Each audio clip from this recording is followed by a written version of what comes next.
Hello everyone, and welcome back, I suppose. I am still alive despite it all, and still here to tell the tale of life. I don't have a very cheery topic that I chose to make a video about, because, if I'm honest, the days of me cheerfully uploading content to the internet have passed. I don't tend to spend my time doing that anymore. It's not necessarily a hobby that I do. I spent a lot of my teenage years watching TV shows and making content about that, and I think it was a pleasant pastime for me.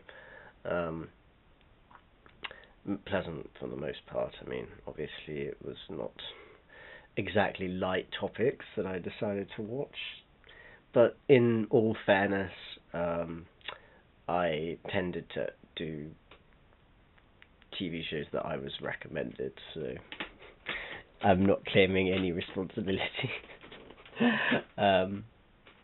Anyways, it is what it is. I was a young man. Well, I wasn't a man actually. I was a boy. But yeah, I think that I've moved on, and the world has also moved on, and the internet does not seem to be a place of fun, whimsical content these days by any means. I especially think that the proliferation of TikTok has contributed to this. Thankfully, I never ever downloaded it, because it was just, the platform just, it made me feel nauseous, like the continual scrolling of, God, not my cup of tea. Today I wanted to talk about what it feels to be a man who has a transgender or transsexual history. I mean, I'm not particularly I'd call myself somewhat ambivalent towards, the kind of construction of identities around these things. I mean, I tend to think of it as just something that happened because it had to happen, because there was not really any other option for me to have a existence on this realm. But it just seems to become such a politicized issue and such a place of misinformation and disinformation. And I think there's so many people who seem to be radicalized into very, very hateful views, and they are gaining increasing traction.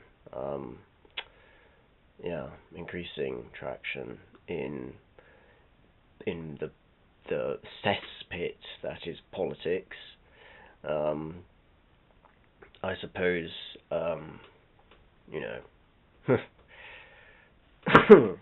excuse me, I have a bit of a cold, but I find it, if I was to describe what it is to be someone who has, a trans past, I would describe it as existential dread, because all that a lot of people seem to be offering are platitudes to say, well, it'll get better, don't worry.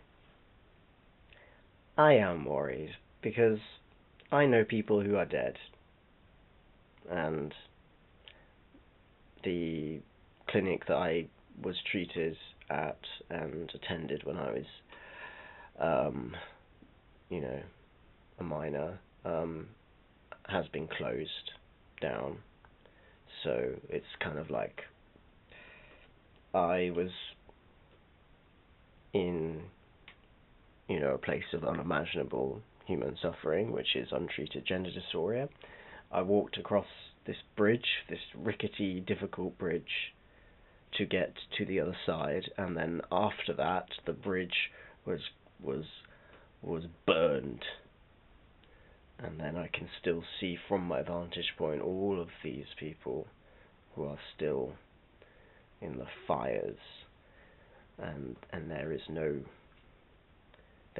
salvation for them. There is no help because of this construction of moral panic against people such as myself who are just trying to live a life, trying to explore what it means to live a life and survive. And I suppose I could do a great more videos on this all, and I'm not really sure what the most useful thing to talk about is. I could talk about my own feelings and thoughts.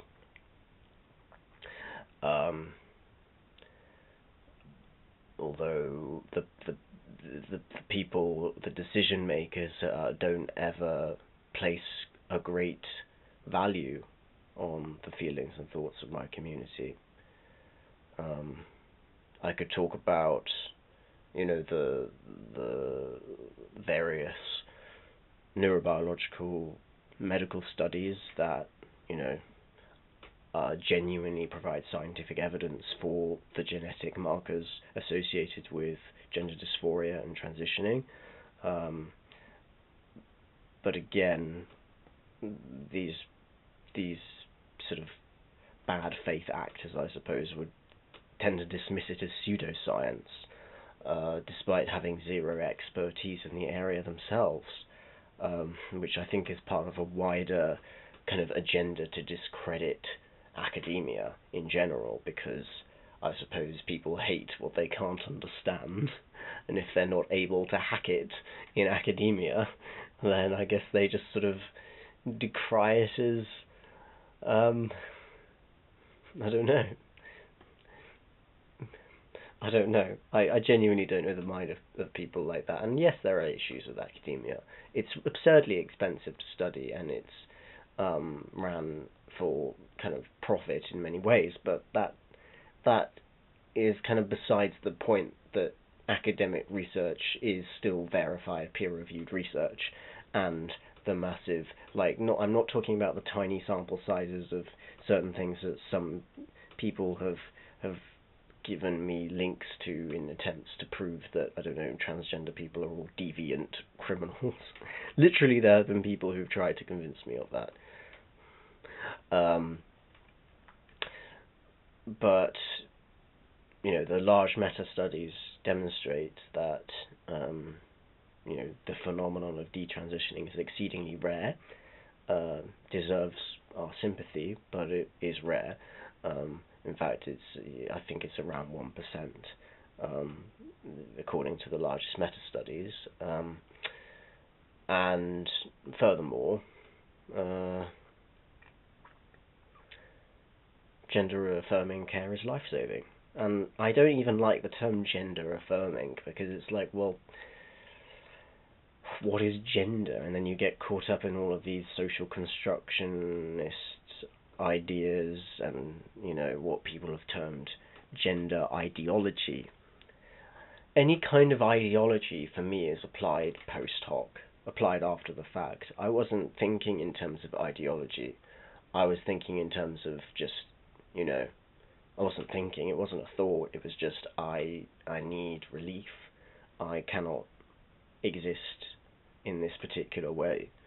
So I suppose I could be deemed a trans-medicalist, if we're trying to, impose certain ideas onto people.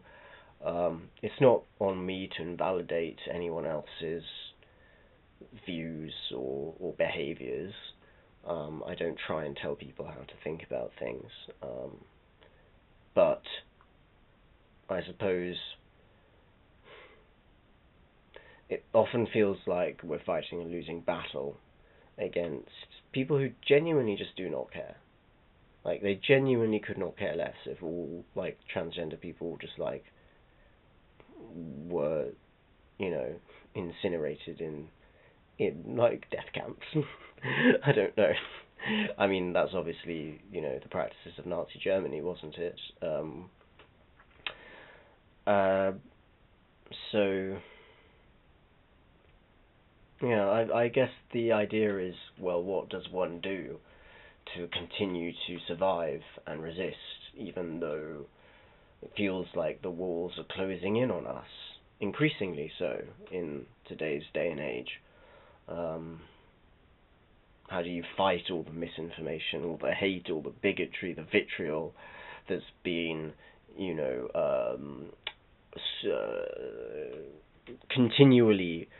continually chucked at us by the unforgiving media, by the complicit,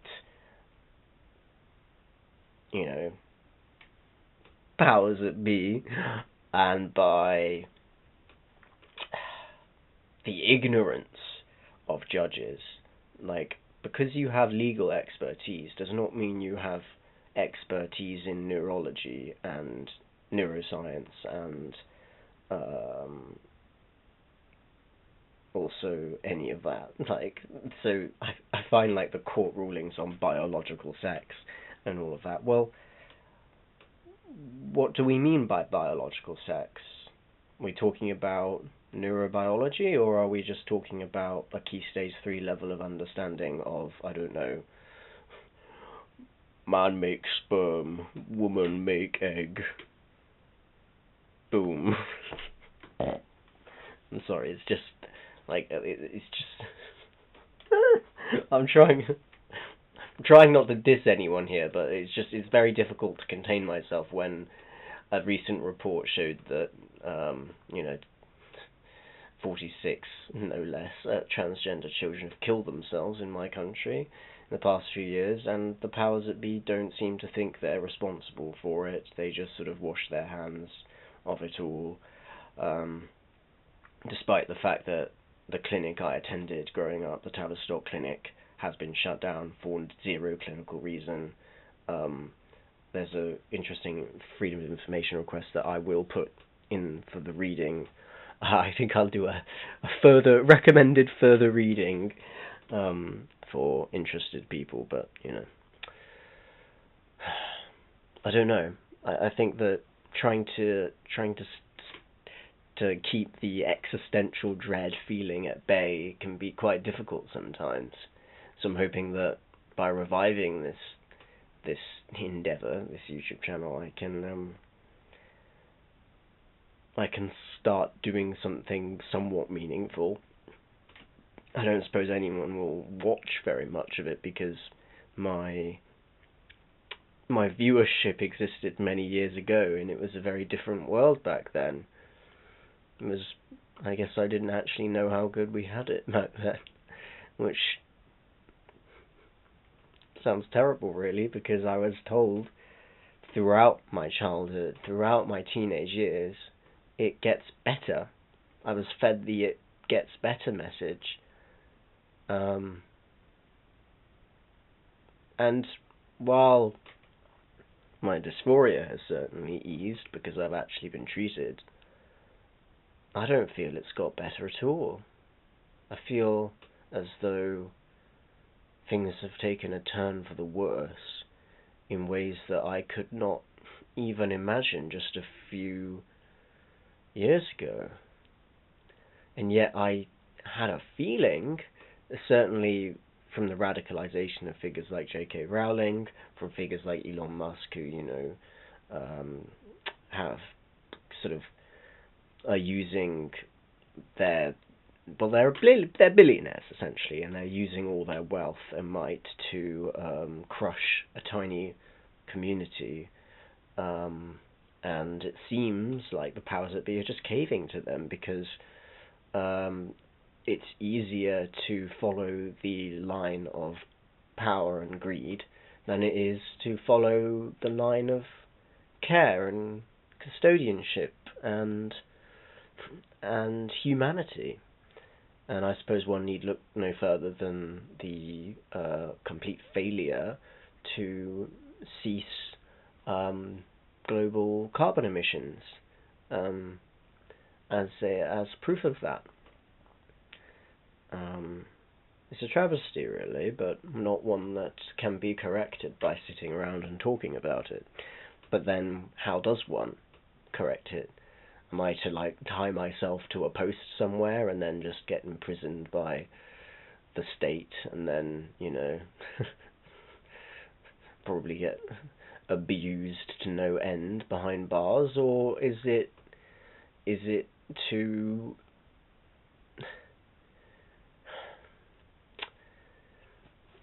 work within institutions? I mean, that's what I'm trying to do at the moment.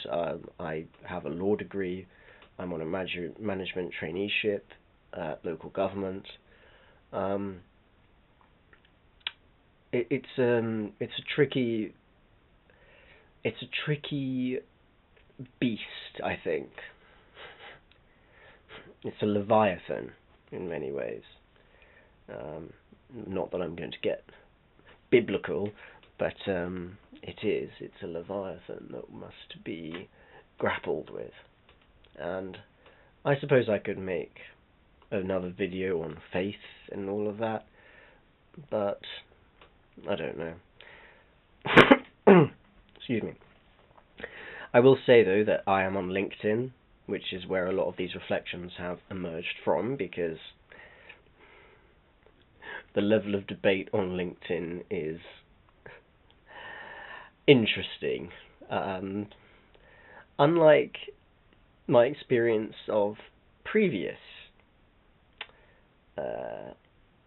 platforms, instead of it being kind of overtly hateful, well, some of it is, but it's more just an area of complete arrogance and hubris, and this idea that, well, because I've made it in some industry, I know everything there is to know about everything. Again, this kind of like the pseudo-intellectualism, and I don't think the proliferation of AI tools are helping on this front. I think they're just kind of making a whole generation of narcissists. And that's another topic that I could spend a whole other video on. And I won't for now. But these are all just thoughts that I'm having, and I think that, you know, I've had a very long hiatus from YouTube, and I don't particularly enjoy YouTube as a platform, but I don't think my absence is helping any more than my not absence. I don't really know where that sentence was going, but essentially I think that the cost of staying silent is not helping anymore. I thought that, you know, I could pursue other things, that I could just be a normal person, that I could, you know, find a job, find, you know, a wife. Not that much has happened on that front, and you know, continue to pursue, you know, my own faith and just be done with it. But I don't see that as something that is helping at all. And so I come back to you know, something that I gave up a long time ago, and that is just making videos about things and writing about things. And I have got announcements to make that are rather interesting. I have been working on things. Just because I've not been creating on, you know, YouTube does not mean that I've not been creative. My creativity is continually doing stuff. So I will be sharing that because I think it's important. And I guess it's more important than ever before, in a way. And I suppose I've come to that realization based on just how blatant the misinformation is, the construction of moral panic against my community and the dire consequences thereof, and the fact that I now live with a vague sense of just existential dread for the future. and that is not an acceptable way of living, but it is one that I feel unable to sort of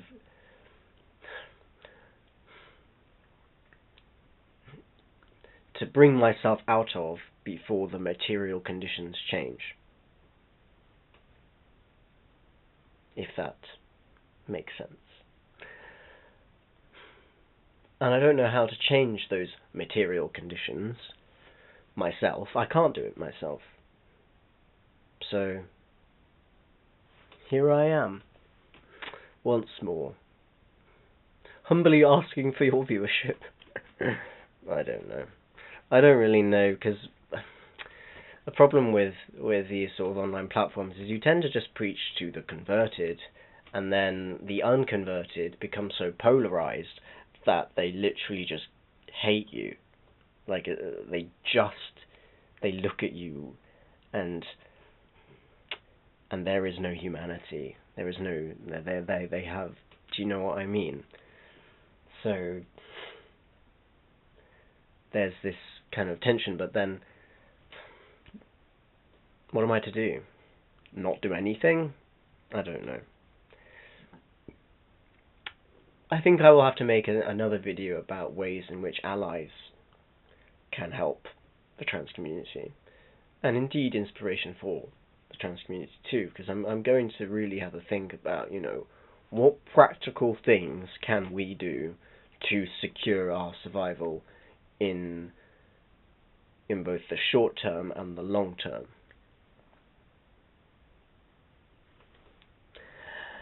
And it must be stated that I am still a young man, and I may have a law degree now. I may be on a traineeship now in local government, but I am in no way someone with a great deal of bargaining power in the grand scheme of things. Perhaps I am. I don't know. I suppose we'll see. But more than that, I don't want to be taken as an authoritative voice on matters that I have no expertise in. And I think that's the problem with a lot of people right now, is that they assume that they have expertise in everything because they've read two articles on something, or they've talked to a large language model that we call AI about it for like a few hours at no depth. Because knowledge is not superficial. Knowledge is intense. It's rigorous.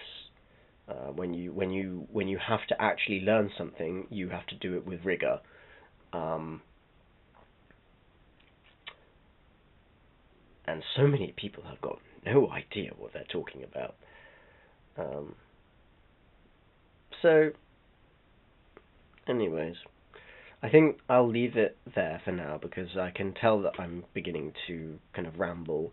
But please do know that I have a Medium account that I have been writing my own short essays on, and that I am on LinkedIn.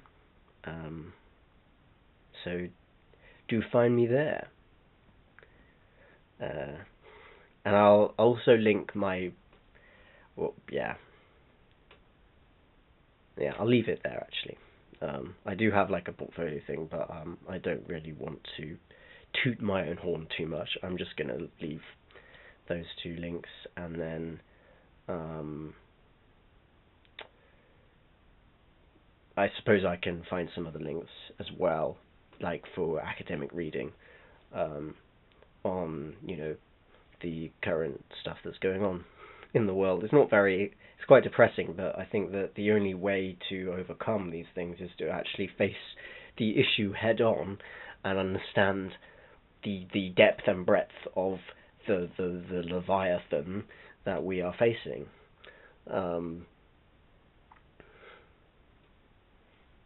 Yes. Anyways, goodbye.